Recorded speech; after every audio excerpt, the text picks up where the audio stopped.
All right, Mr. J coming at you with another video. This one, GeoGebra. All right, so GeoGebra.org. You want to include the geometry. All right. If you do not include the word geometry, you're going to end up at the main page, and kids seem to always pick the graphing calculator, which is free and awesome, but not what we want. So once you get into GeoGebra/geometry, you're going to go ahead and put the axes on because we're doing Cartesian plane. We need the plane, and put on your major grid lines. Okay, you should probably leave snap to grid on because we're going to be using, we're not going to be using decimals and stuff. We're just going to be using the main points. Okay, one thing to keep in mind here is as you zoom in and out, the grid spaces change. So it's not like traditional grid paper where you are at a 1, 1, 1, 1. Right here, I've zoomed out a bit, and there it's at 2, there it's at 5, 10. Okay, and if you zoom in tighter, you're going to get more grid lines. So try to keep it at just ones. All right, going up by ones. There we go. Okay, so that's sort of where we're looking at. If you go in and out, it's not going to matter, but just it seems to be a lot easier to keep track. So this is the polygon tool here. It's to make a shape, okay, a polygon, obviously. I suggest a right triangle, great shape to see the transformations occurring on, so why not go with that? Okay, you could do an L shape or a trapezoid. There's some other good choices. Squares, a regular hexagon, those are not good because you can't see the rotations and the reflections as clearly. Okay, so right triangle, great one. Go ahead and hit more twice. Actually, yeah, why not? Because we're going to need all the transformation tools, or 4 of the transformation tools, and then we're just going to need up here. So it's not going to be too bad. Let's start with translate. So all the transformation tools under transform. Translate is what we're used to. It's a slide, a move. Okay. Click it once and you'll get the information. So select object to translate, then vector. All it means is you click your shape first. You can see it's highlighted now. It's a little bit different. And then you're going to want to set your path. I'm going to do it up here. Actually, you know what? I'm going to do it right on the axis. Because my goal right now, let's say I'm following some instructions and I need to translate this 4 spaces to the left, which would be like negative 4x, okay? We got our y-axis up and down. We got our x-axis left to right horizontal. So I'm going to click it at 0. Oh, what happened there? I've noticed that it doesn't really like you clicking the origin. I'm going to try it one more time. Oh, no. Oh, no. It doesn't like when you click the origin. So I'm going to try to avoid that this time. I've also noticed the undo button is a little shifty. There we go. So I'm going to try that one more time. So let's re-click it. Click the shape, and I'll make it up here instead. And I think I said I wanted to move it 4 over. You notice that my 2 point now is an arrow, okay? So like if I did that, it would move it 1 to the left. If I did that, it would move it 2 to the left. If I did it like this, it would be 2 left, 1 down, okay? And we should really try to get into using the terms of positive, like adding x, taking away x, right? So let's say negative 4y, or sorry, negative 4x. Okay, do you see that?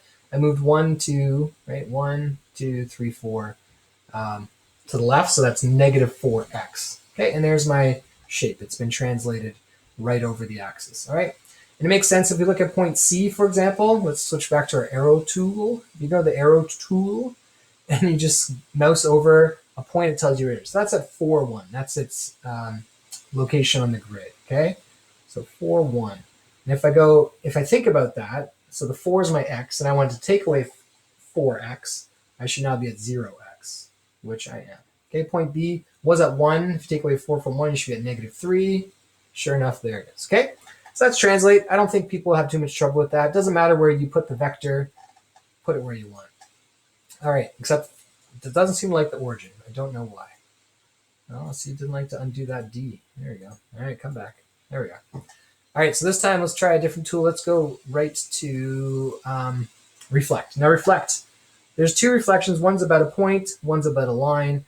I prefer the line because that's generally how we're taught to do this. We usually use like a mirror. So I'm going to go ahead and make a line. I'll just use this line. It doesn't matter which line you use, by the way.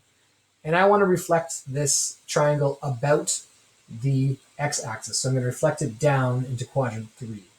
So I'm going to go ahead and make my line here. It doesn't matter how long it is. It doesn't have to be the same length as, AC. It doesn't matter. Okay, but there's my line.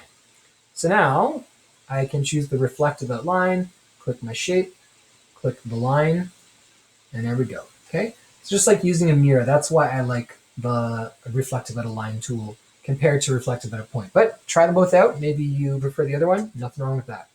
Okay, so that's reflect. And I can reflect about this way, so I could reflect on the y-axis instead. I could reflect in some strange line out here. It doesn't matter. Try them all out. Okay, so let's go back in time. Man, it really doesn't like that undo. There we go.